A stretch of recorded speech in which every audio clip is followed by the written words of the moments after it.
¿Qué tal, alumnas y alumnos de primer grado de secundaria? Sean bienvenidas y bienvenidos a la programación de Aprende en Casa.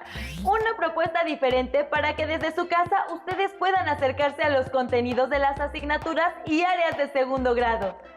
Estos contenidos les serán de mucha ayuda en su crecimiento personal y cuando regresen a la escuela. En esta ocasión vamos a revisar las características de la arquitectura novohispana. El virreinato fue un periodo en el que se desarrollaron varios estilos arquitectónicos, cuyos edificios aún se pueden contemplar y admirar actualmente. Vamos a ver el siguiente video sobre el arte y la contrarreforma en la Nueva España.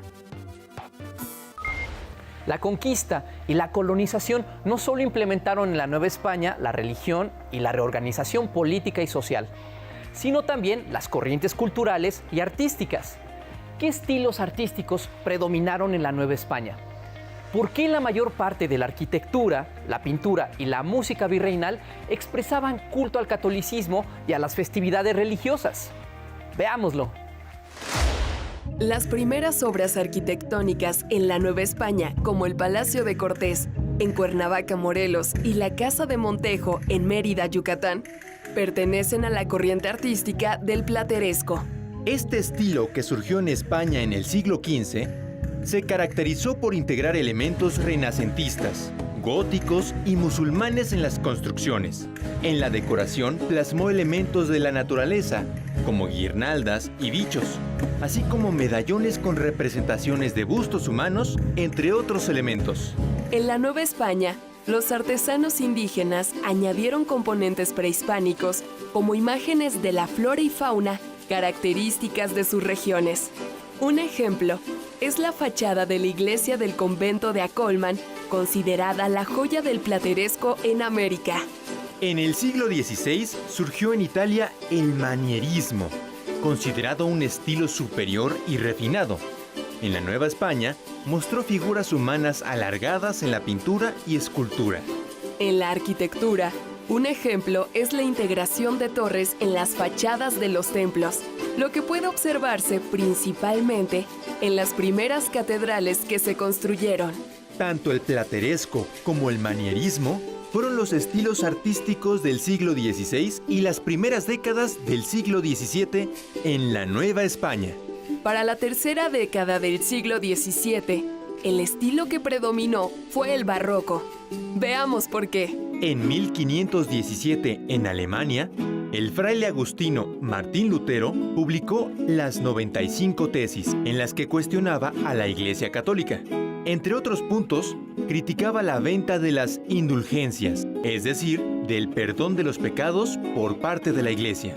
Afirmaba que la salvación provenía únicamente de la gracia de Dios, la cual se podía lograr mediante la fe, por lo que la intervención del clero era innecesaria, así como la adoración a la Virgen y a otros santos. Estas ideas se difundieron por Europa y fueron la base de la Reforma Protestante. La Iglesia se dividió y comenzaron las guerras religiosas entre los católicos y los seguidores de las ideas de Lutero. La Iglesia Católica promovió la Contrarreforma y convocó en 1545 al Concilio de Trento, el cual se realizó en periodos intermitentes.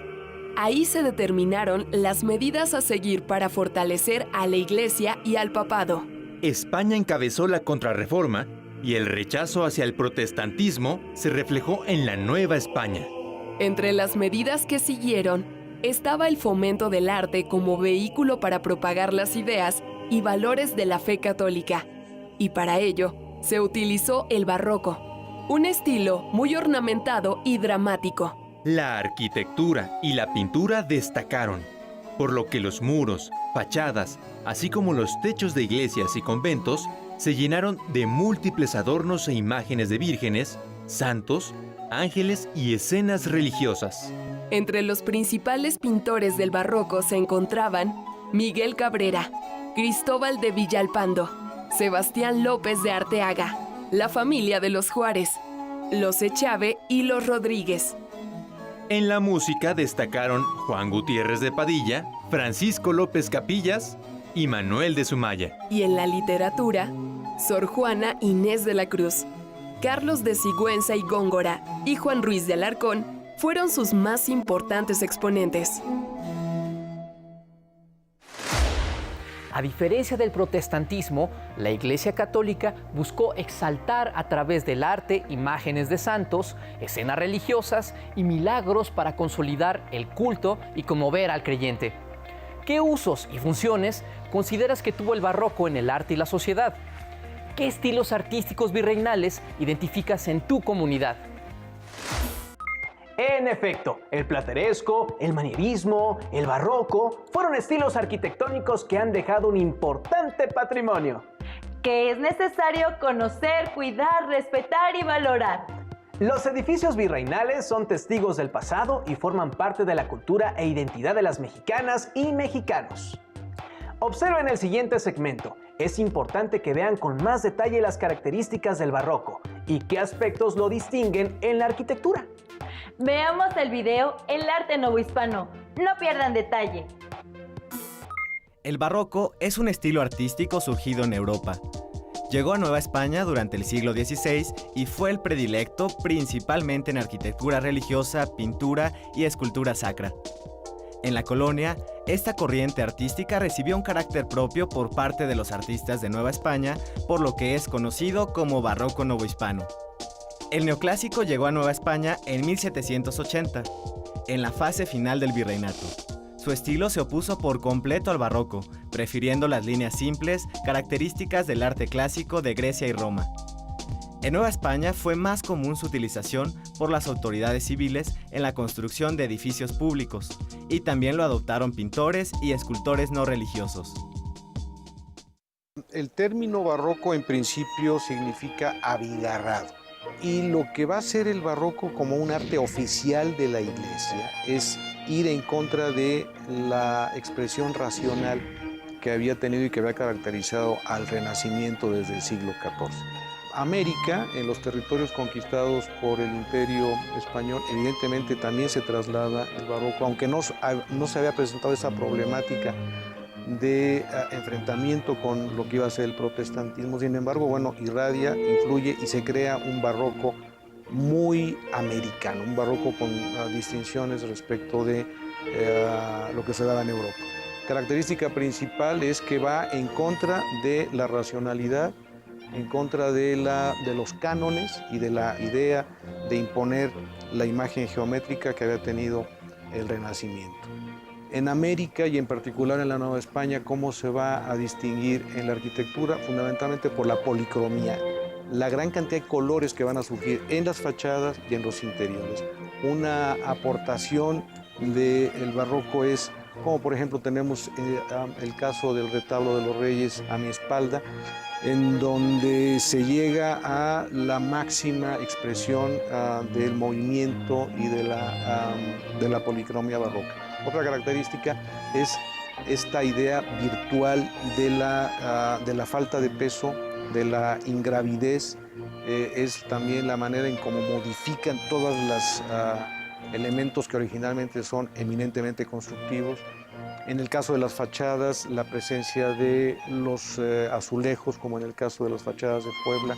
En el caso de la Ciudad de México, el tezontle, que es un material rojizo propio del valle, combinado con la cantera y con la chiluca. Y esta idea de movilidad, de ingravidez, de sensaciones poco vinculadas con lo terrenal. Eso es lo que buscaba el barroco en general. En el caso de la arquitectura, por ejemplo, lo que tenemos es esta idea de la movilidad que va en contra del carácter de estabilidad que debe tener y que siempre tuvo la arquitectura. Entonces, movilidad y sensación de ingravidez frente a la lógica del peso que había tenido históricamente la arquitectura. Y la escultura, por ende, también tiene esta misma condición de movilidad, de idea de sensualidad, porque todo en el barroco se debe de tomar con las sensaciones y a partir de las sensaciones olvidándose totalmente de todo lo que sería contacto con lógica y razón. ¿Se fijaron? Es muy importante la policromía, la saturación y el movimiento, y en general la grandiosidad como características de la arquitectura barroca.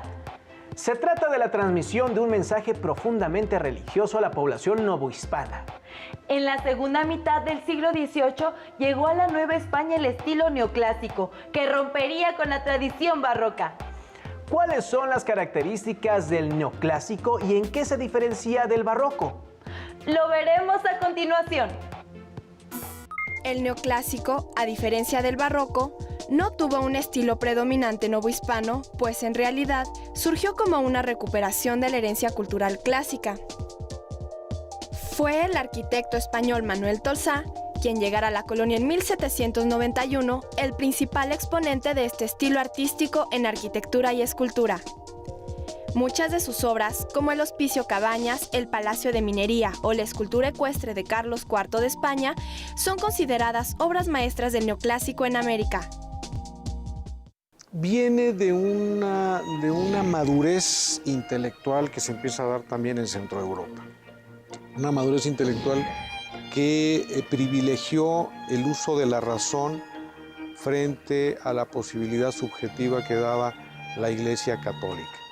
Entonces, así como el barroco había sido un arte estratégico en favor de la difusión de la Iglesia, ahora vamos a tener una posición contraria que es una vuelta a la crítica sobre la preeminencia religiosa, sobre todo de la Iglesia Católica. Y igual que en el caso del barroco, tendríamos varias fechas que serían determinantes. 1750 para el caso de la Nueva España, el ascenso de la dinastía de los Borbones, dirigiendo el Imperio Español. De ahí nos iríamos a 1760, el inicio de la difusión de todas las nuevas normas, de todos los nuevos códigos, las reformas borbónicas en el Imperio Español. 1767 es la expulsión de la orden jesuita. El jesuitismo fue una de las bases más importantes del barroco. Y luego nos vamos a 1781 con la fundación de la Academia, que en una segunda instancia te trataré de comentar cuál fue la importancia que tuvo. Entonces es una versión totalmente opuesta al barroco, es una versión que trata de retomar el mundo grecolatino. Vuelve a aparecer la geometría, vuelve a aparecer con toda claridad la contundencia del medio círculo, el triángulo, la pilastra. Nada que ver con todas estas fantasías y todos estos vuelos y todas estas ficciones que había planteado el barroco en su origen. Entonces es un movimiento artístico que establece una nueva postura en contra de la irracionalidad, privilegia el aspecto crítico, privilegia el retomar el mundo clásico como la gran materia de conocimiento y de enseñanza para la sociedad. Para entender el gran periodo del neoclásico, que abarca desde la segunda mitad del siglo XVIII hasta los primeros 25-30 años del siglo XIX, hay que partir del ascenso de la dinastía de los Borbones al cargo de la dirección del imperio. Los Borbones de origen francés traen toda esta tradición del nuevo pensamiento que se había inaugurado por Renato Descartes. La Ilustración, que es la que privilegia todo este gran periodo, circula ideas sobre una nueva manera social, sobre una nueva respeto inclusive a lo que después serán los derechos humanos, y viene a terminar en 1789 con la gran guerra de Revolución Francesa, en donde incluso se llega a determinar mediante un decreto: Dios no existe. Esta va a ser la gran posición crítica que va a tomar el neoclásico. Entonces, en el caso de la arquitectura, nos vamos a encontrar con todos estos elementos del mundo grecolatino, con los grandes frontones, con los arcos, con las pilastras que recuerdan al mundo griego y romano. Y en el caso de la pintura ya no aparecen los milagros, ahora va a ser el Antiguo Testamento el que va a dar todas las nuevas temáticas que van a alimentar a esta nueva expresión artística. ¿Quién va a ser el que va a determinar esto? La Academia. La Academia es una de las grandes invenciones del mundo neoclásico. Esto tiene que ver también con esta nueva voluntad, en el caso de los Borbones, de cómo administrar y cómo enseñar el arte.